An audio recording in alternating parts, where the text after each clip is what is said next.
Hello दोस्तों, स्वागत है आप सभी का एकलव्य कोचिंग क्लासेस नेठाना।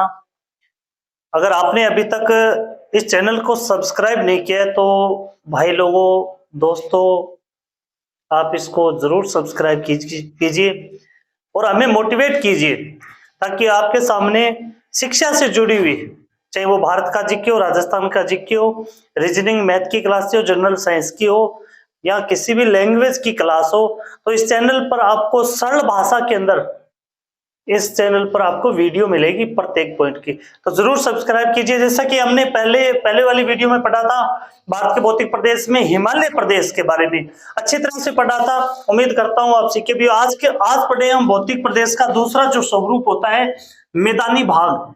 मैदानी भाग भारत का मैदानी क्षेत्र, उत्तरे का विशाल मैदान, उत्तर का विशाल मैदान। जैसे कि आपने पहले पढ़ा था पहाड़ियों के बारे में, पर्वतीय क्षेत्र के बारे में।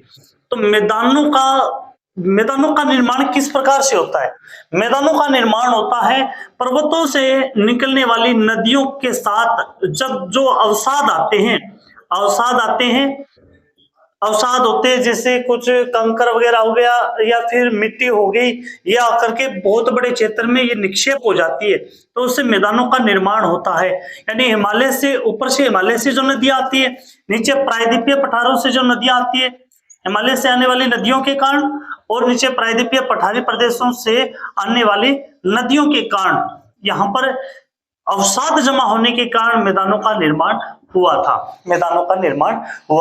अब बात करते हैं मैदानी भागों को कितने भागों में, मैदानी प्रदेश को कितने भागों में बांटा गया है। तो प्रादेशिक के आधार पर मैदान को चार भागों में बांटा गया है। शुरुआत कहां से होती है? जैसे ये देख पा रहे हो आप भारत का नक्शा, उत्तर भारत का नक्शा। ये जैसे आपने पढ़ा था कि ऊपर ये हिमालय क्षेत्र है, और हिमालय के उत्तर से दक्षिण तक हम हिमालय को विभाजन करते हैं, तो अंतिम जो हिमालय का भाग आता है शिवालिक की पहाड़ियों से मैदान का विस्तार शुरू हो जाता है। शिवालिक की पहाड़ियों से इसका विस्तार शुरू हो जाता है। तो अब आगे क्या होता है कि प्रादेशिक के आधार पर, यानी जो ये मैदान फैला हुआ है कौन सी दिशा से, पश्चिमी से पूर्व की ओर, ये जो मैदान फैला हुआ है, तो इसको कितने भागों में बांटा गया? प्रादेशिक यानी राज्यों में या किसी क्षेत्र को लेकर के कितने भागों में बांटा गया? तो वो चार भागों में बांटा गया। सबसे पहले जो ये आता है पंजाब का, इसे बोलते हैं पंजाब व हरियाणा का मैदान, या फिर इसे बोलते हैं सिंधु मैदानी भाग। सिंधु नदी के कारण ये जो सिंधु की सहायक नदियों के कारण जो मैदान बनता है वो सिंधु का मैदान। दूसरा आ गया हमारा थार का मैदान, या इससे बोल सकते हो आप राजस्थान का मैदान। तीसरा जो भाग आता है गंगा नदी के कारण जो बनता है, गंगा का मैदान, गंगा नदी का मैदान। चौथा जो मैदान अब बनता है, अंतिम जो भाग, वो ब्रह्मपुत्र नदी का बनता है। ब्रह्मपुत्र नदी के कारण ब्रह्मपुत्र मैदान, गंगा मैदान, राजस्थान का मैदान और पंजाब का मैदान। ये प्रादेशिक आधार पर चार भागों में मैदान को बांटा गया है। अब क्या होता है इस मैदानों के बारे में जब हम पढ़ते हैं तो आपने सुना होगा खातर भूमि, बागर भूमि, तराई की भूमि या भाबर भूमि।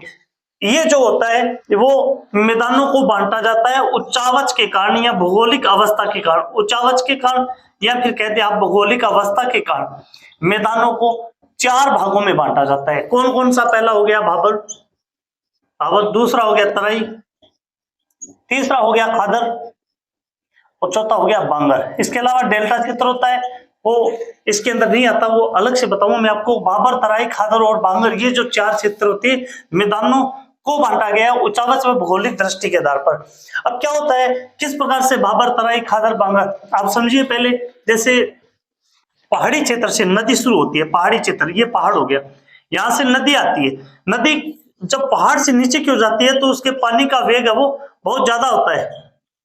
तो पानी का वेग होगा तो अपने साथ वो पत्थरों को तोड़ती हुई लाएगी, पत्थरों को तोड़ती हुई लाएगी, तो पत्थरों को तोड़ करके वे पहाड़ी की निचली दिशा के अंदर, यानी जहां पर पहाड़ का आधार मान लिया आप, आधार पर वो पत्थर कंकरों को इकट्ठा कर देती है, पथरीले भागों को एक स्थान पर इकट्ठा कर देती है। तो इस भूमि को कहा जाता है भाबर क्षेत्र। इस भूमि को कहा जाता है भाबर क्षेत्र। जब पानी इन भाबर क्षेत्र में पहुंचता है तो यह पानी अदृश्य हो जाता है, यानी दिखाई नहीं देता। क्यों नहीं दिखाई देता? क्योंकि ये पर्वतों, ये जो पत्थर है, पत्थरों के नीचे से वो बहता चला जाता है। एक तो ये पानी अदृश्य हो जाता है, नदियां अदृश्य किस क्षेत्र में होती है? वो भाबर क्षेत्र में होती है। दूसरी बात, इस क्षेत्र में खेती नहीं होती, खेती भी नहीं कर सकते क्योंकि पथरीला क्षेत्र है, इसमें खेती नहीं होगी। आगे जब ये नदियां बढ़ती है, जब पानी इन पत्थरों से बाहर निकलने लगता है तो एक लंबे क्षेत्र में फैलने लगता है, लंबे क्षेत्र में फैलने लगता है। इसके छोटे जो कण होते हैं, पानी के साथ जो छोटे कण होते हैं, उसका जमाव होना शुरू हो जाता है, यानी एक प्रकार से दलदली क्षेत्र बन जाता है। ये दलदली यानी सबसे ज्यादा नमी इसी क्षेत्र में होती है और इस क्षेत्र को जाना जाता है तराई के नाम से। तराई के नाम से यहाँ पर नदी का पानी दोबारा दिखाई देने लगता है, यानी यहाँ पर नदी है वो दिखाई देने लगती है, नदी का पानी दिखाई देने लगता है। ज्यादा नमी होने के कारण इसमें खेती तो होती है, लेकिन खेती किस प्रकार की होती है? वो ही खेती होती है जिसमें जिन फसलों में पानी की ज्यादा आवश्यकता होती है, जैसे गन्ना हो गया, जैसे चावल हो गया, जिस धान कहते हैं इसे, जैसे जूट हो गया, इनकी खेती होती है क्योंकि इन फसलों को पानी की मात्रा अधिक चाहिए। तो ये दलदली और नमी क्षेत्र है, वो तराई का क्षेत्र होता है। तो भाबर और तराई के बारे में आप समझ गए होंगे।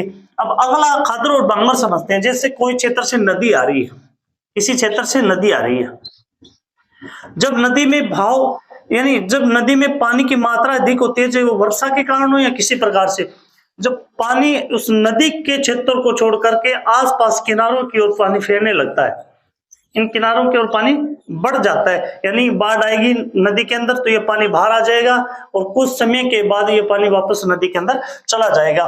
तो पानी के साथ जो जलोढ़ मिट्टी आती है, उससे जो मैदान बनते हैं, नदियों के किनारों के जो मैदान बनते हैं, वो होते हैं खादर भूमि वाले। खादर, उसे कहते हैं खादर। अब इसकी विशेषता क्या होती है? ये उसमें उपजाऊपन की मात्रा अधिक होती है, उपजाऊपन की मात्रा अधिक होती है, यानी खेती के लिए सबसे उपयुक्त होती है, क्योंकि इसमें मिट्टी बदलती रहती है। यानी जब बाढ़ आएगी, बाढ़ के साथ पानी आएगा, पानी के साथ मिट्टी आएगी, तो ये अवसाद यहाँ पर जमा होता रहेगा। तो इसमें मिट्टी का भी परिवर्तन होता रहता है। खेती के लिए भी उपजाऊपन वाली भूमि होती है, इसे खादर के नाम से जाना जाता है। ये नदी के निकटतम दूरी वाला क्षेत्र होता है। अब बांगर की बात कर लेते हैं। बांगर एक ऐसा क्षेत्र होता है जहां पर नदी में जब बहुत ज्यादा अधिक बाढ़ आती है तब पानी पहुंचता है, नहीं तो इसमें पानी नहीं पहुंचता। ये दूर का क्षेत्र होता है, खादर से यानी नदी से दूर का क्षेत्र होता है, यहाँ पर पानी नहीं पहुंचता है, यानी इसमें शुष्कता होती है। दूसरी बात, ये खेती के लिए अनउपजाऊ वाली भूमि होती है, इसमें ज्यादातर उपजाऊपन नहीं होता। तो इस क्षेत्र को कहा जाता है बांगर। इस क्षेत्र को कहा जाता है बांगर। यानी प्रादेशिक के आधार पर 4 भागों में बांटा जाता है, उच्चावच और भौगोलिक के आधार पर भी 4 भागों में बांटा जाता है। हमने पढ़ा था बाबर के बारे में, तराई के बारे में, खादर के बारे में और बांगर के बारे में। बने रहिए वीडियो के साथ, जुड़े रहिए। धन्यवाद।